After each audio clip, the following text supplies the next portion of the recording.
After my grandma passed, she left me her house. I was still grieving when my aunt showed up with a U-Haul, shoved past me, and said, "She always meant for me to have this place. You were just her charity case." She changed the locks while I was at work, and then filed a restraining order against me when I tried to get back in. At court, my family sat behind her. Even my mom. I thought I'd lost everything. Until the judge read the real letter my grandma left behind. I don't really tell this story out loud anymore. Too many people I used to trust showed me who they really were, and I've never forgotten. But maybe writing it all out will help someone else who's been stabbed in the back by their own family. My name's Denny. I was 26 when everything went down. I lived in Everett, Washington, and I worked nights at a warehouse near the highway. Nothing fancy. My life was pretty quiet, mostly just me and my grandma. She raised me more than my own mom did. My mom had me young and never really grew up herself. After the divorce, she bounced between boyfriends, jobs, apartments. I spent most of my teenage years with Grandma Ruth. She gave me a bed, real meals, and a stable life. I mowed her lawn, helped her fix the fence, did her grocery shopping. She didn't ask, I just did it. That house was home. Her place was this little blue house in a neighborhood near Silver Lake. One story, wide front porch, flower beds full of wild lavender and yellow roses she planted herself. She'd lived there for 40 years. Then last winter, she had a stroke. She was in rehab for a bit, but her health went downhill fast. I took off work to care for her, bathed her, fed her, helped her to the bathroom. It was awful seeing her like that, but I'd do it all over again. She wasn't just my grandma. She was everything I had. She passed away in early February. I was right there, holding her hand. After the coroner took her away, I stayed in the house. I didn't want to leave. I slept in her recliner. I kept hearing her voice in my head. I was grieving hard, not thinking straight. She had always said, plain and simple, "When I'm gone, this house is yours. You take care of it. Don't let anyone push you out." So when a U-Haul showed up 3 days later, I didn't understand what was happening. I heard the rumble of the truck and looked out the window. It was my Aunt Valerie. She jumped out in heels and sunglasses, strutting like she was the queen of something. She walked straight up the front steps and didn't even knock. Just walked inside like she owned the place. "Excuse me?" I said, stunned. She waved her hand at me like I was a bug. "Don't get in my way. Mom always meant for me to have this house." I stared at her. She told me it was mine. She left it to me. Valerie scoffed. "You were her charity case, Denny. Don't fool yourself. You think because you fed her soup and wiped her chin, that makes you her heir? You've never done anything in your life." 2 guys she'd hired started hauling boxes inside. She started pointing out what to pack up. "I'll be keeping the antiques, obviously. And the couch. That table's solid oak. Don't touch anything with water rings on it. That's Denny's trash." I stood in the middle of the living room trying to process it. "You can't just move in," I said. "Where's your copy of the will?" She didn't even pause. "I don't need one. I'm her daughter." I called Grandma's lawyer right away. Mr. Hackett. Old man. Kind, serious, and knew Grandma for years. He confirmed she'd made a new will a few months back. The house was left to me. Only me. So I stayed calm. I figured it'd all get sorted soon. I went to work the next day like usual, even though I was barely holding it together. When I got back to the house that night, my key didn't work. I tried the back door. Same thing. Then Valerie came to the window, holding a phone. "Get off this property," she said. "You're trespassing." "This is my house," I yelled. She just smiled and held up her phone. "I'm calling the cops." I didn't know what to do. I just stood there. She really called them.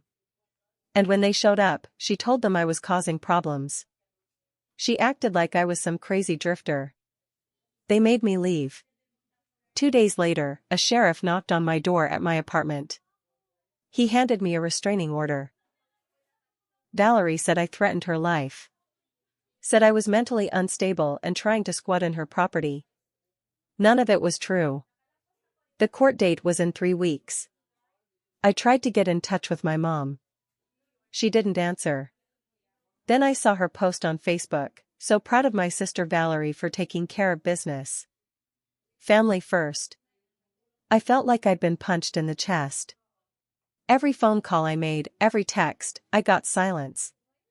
Nobody was on my side. Nobody but Mr. Hackett. He called me 2 nights before the hearing. Said, "There's something else, Denny. Your grandmother wrote a letter to go along with the will. I didn't mention it earlier because I wasn't sure if we'd need it. But I think we do now." He didn't tell me what it said. Just told me to show up to court and trust him. I was shaking when I walked into that courtroom. Valerie sat with her lawyer at the front. Behind her, in the gallery, was my whole family. My mom. 2 cousins. Even my Uncle Mark, who hadn't visited Grandma in 10 years. All sitting behind her. Like I was the outsider. I sat alone on my side of the room. The judge called the case. Valerie's lawyer stood up, all full of himself, and said some crap about how she was the rightful heir, the only living daughter, how I was distant and estranged. Said I was emotionally unstable and trying to take advantage of an old woman's death. Then Mr. Hackett stood. He was calm. His voice was clear.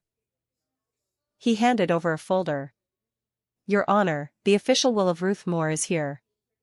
It names Dennis Cole as the sole inheritor of the home at 118 Parkdale Avenue. Along with that will is a notarized, handwritten letter signed by Mrs. Moore 6 months before her death." The judge nodded. "Proceed." Mr. Hackett read the letter out loud. "To anyone who may try to twist my words or fight over this house, this is my truth. Denny has taken care of me for years without asking for a dime. He's given up his time, energy, and love when nobody else showed up. Especially Valerie, who only ever called when she wanted something. She's manipulative and cruel. If anyone tries to push Denny out of this home, I want it known, they are going against my wishes. This house is his. Not hers." I looked over. Valerie's face was bloodless. Her lawyer fumbled to object, but the judge shut him down. "You had no legal claim to the property," he said to her. "This court recognizes the will and the accompanying letter as valid. The restraining order is hereby dismissed. Ms. Moore, you are ordered to vacate the property within 7 days." The courtroom was quiet as hell. Even my mom looked shocked. She got up and left without saying a word. Valerie just sat there, stiff, like a statue. I stood up and walked out. Didn't look back. After court, I thought maybe that was it. I thought she'd pack up and disappear. That I could go back to the house, clean out the smell of her perfume, and finally start to grieve in peace. I was wrong. Valerie didn't move out in 7 days. When I showed up with the court order and the local sheriff, she locked the door and blasted music inside. The deputy knocked for 10 minutes while she couldn't hear us. When she finally opened the door, she was in a silk robe, acting like she was on vacation. She smiled at the sheriff and said, "I've lived here for 2 weeks now. Doesn't that make me a resident? You can't just kick me out without an eviction." She'd done her homework. The sheriff told me, "It's true. Now that she's established residency, you'll need to go through a formal eviction process." It was like getting slapped in the face all over again. So I had to file for eviction. That took another 30 days. I stayed in my crappy 1-bedroom apartment while Valerie lived in my house. She didn't just stay there, she wrecked the place. My neighbor texted me photos. Trash piled up on the porch. My grandma's flower beds were dead. There were cigarette butts all over the yard, even though Valerie didn't smoke when Grandma was alive. One time, I drove by just to see it. Her son, my cousin Adam, was in the driveway working on his broken-down truck. He flipped me off when he saw me. It made me sick. The eviction finally went through after a hearing in late April. She was given 48 hours to leave. When I showed up again with the sheriff, the front window was busted. Valerie was gone, but not before she left her mark. The inside was trashed. Grandma's kitchen table? Gone. Her rocking chair? Broken in the corner. They'd ripped photos off the wall. My bedroom door had a hole in it, like someone punched through it. And worst of all? The attic was flooded. Valerie had left the window open during a storm. Boxes of old family letters and photo albums were ruined. I stood in that soggy, stinking attic and cried. Not just for the damage, but because I finally knew for sure, my family never loved me like Grandma did. I was nothing to them. Just someone in the way. I spent weeks cleaning up. Repainting. Replacing. But I didn't stop there. I found out Valerie had taken out a credit card in Grandma's name while she was still alive. She maxed it out buying clothes, furniture, even a damn espresso machine. I told Mr. Hackett. He sent me to a different lawyer. One who specialized in fraud. We built a case. I subpoenaed the card records. We found receipts signed by Valerie, even after Grandma's stroke. She'd forged her signature multiple times. I filed charges. When she got served, she acted shocked. "How dare you drag this family through the mud," she said. "You think you're better than us because some old woman liked you more?" No, I didn't think I was better. But I knew she deserved to pay. And then came the biggest twist of all. Turns out, my mom knew about the credit card. She'd helped Valerie open it. Mr. Hackett found an old voicemail Grandma had saved on her landline. I didn't recognize the number at first. But the voice was clear as day. It was my mom. She said, "Just do what you have to, Val. Denny'll never find out. That house was supposed to be ours anyway." I listened to it 5 times. I didn't cry. I just sat there, shaking, holding my phone like it was poison. After hearing that voicemail, something inside me cracked. I wasn't just angry anymore, I was done. Done trying to be the good son. Done hoping for some apology or moment of clarity from my mom. That call proved she wasn't just blind to Valerie's lies, she was part of it. I gave the recording to the fraud attorney. He nearly fell out of his chair. "This changes things," he said. "We can bring your mom into this too." I said do it. 2 weeks later, both Valerie and my mother were named in a civil suit for financial fraud, elder abuse, and conspiracy to commit identity theft. That's when the phone calls started. First from my cousin Marcy, Mom's oldest daughter. "You're really gonna sue your own mother?" she asked, like I was the monster. She was just trying to help Aunt Valerie. "You need to let this go." Then my uncle called. Said I was tearing the family apart. Funny. Nobody thought it was tearing the family apart when I was sleeping on an air mattress while my aunt squatted in my dead grandma's house. But they didn't know the half of it yet. During discovery, the attorney found a document buried deep in Grandma's bank statements. A wire transfer, $5,000 from Grandma's account to a woman named Nadine Ferguson. We had no clue who that was. Until we found a lease. Nadine was renting a condo in Tacoma. Paid 6 months' rent in advance. The name on the lease was a fake. But the phone number on the application? Valerie's.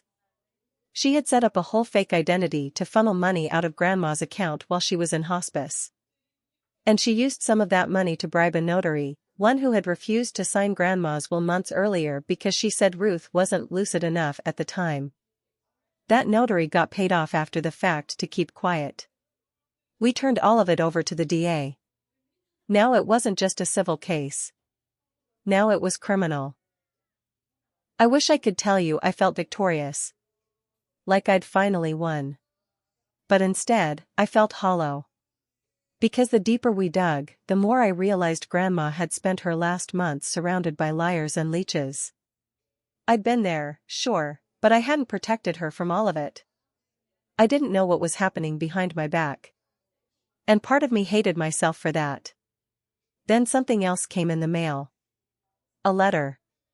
Not from Valerie. Not from Mom. From Grandma. Hackett had found it in a sealed envelope in his file cabinet, one marked open if trouble arises. It wasn't long. Denny, if you're reading this, it means things went badly. I always knew Valerie might try something. I'm sorry I didn't stop her while I was alive. I thought by naming you in the will, it would be enough. But I've watched her lie, cheat, and ruin lives before. Your mother too, though it pains me to admit. I want you to do what's right, no matter how hard it feels. Don't let guilt make you small. This house is yours. But more than that, you are mine. You are my family. Love, Grandma. I sat on the floor of that house, my house, and cried for the first time in months. Because even in death, she knew what was coming. She'd been the only one who really saw me. And now it was my turn to see everything clearly too. The trial took almost a year to come together. By the time it started, the story had made local news. Elder abuse allegations rock Everett family, the headline said. There was even a photo of Valerie walking into court with sunglasses and a scarf like she was some kind of celebrity. My mom ducked the cameras, but I saw her in the background, looking like she'd aged 10 years. They both pleaded not guilty. Valerie acted like she was being punished for loving her mother too much. My mom blamed me, said I was confused, grieving, unstable. That Grandma must have been pressured into everything. But the evidence didn't lie. We had signed receipts. Forged documents. Fake identities. The notary who had taken the bribe flipped when she realized she could go to prison. She gave a full statement on how Valerie and my mom pressured her. When the voicemail of my mom saying, "Do what you have to, Val. Denny'll never find out," was played out loud in court, there was no coming back from that. It was over.